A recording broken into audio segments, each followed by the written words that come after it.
¿Cómo está? Buenas tardes. Acá les presento a mi nuevo, este es un rifle nuevo que yo tengo, que nunca lo uso, pero quiero dar una demostración del poder que tiene. Es de nitro pistón 5,5, modelo Fox, creo que es modelo Fox B33 en BB2. Es un 5,5, es nitro pistón. Vamos a hacer un solo tiro a un blanco, una lata de dulce de durazno. Vamos a ver el poder que tiene. Bueno, ahí está el blanco. Es una lata de durazno. Le mantiene la parte de atrás. Acá está el rifle. Lo voy a tirar de aproximadamente 10 metros. Para ver el poder que tiene esta arma.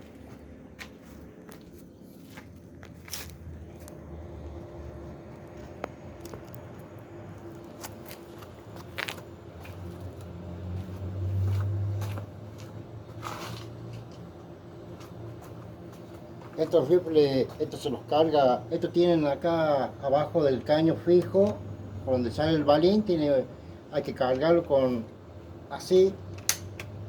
No es quiebre de caño, sino tiene otro caño para hacer y poner la carga del balín.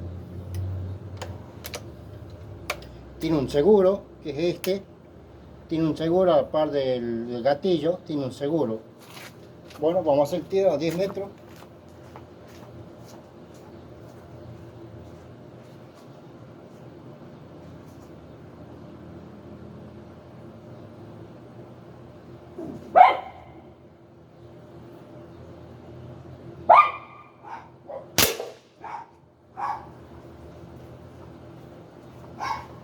Bueno, ahí lo hemos tirado de 10 metros. Ahí podemos observar que el balín atravesó la lata de dulce de durazno por la parte de atrás. Excelente poder.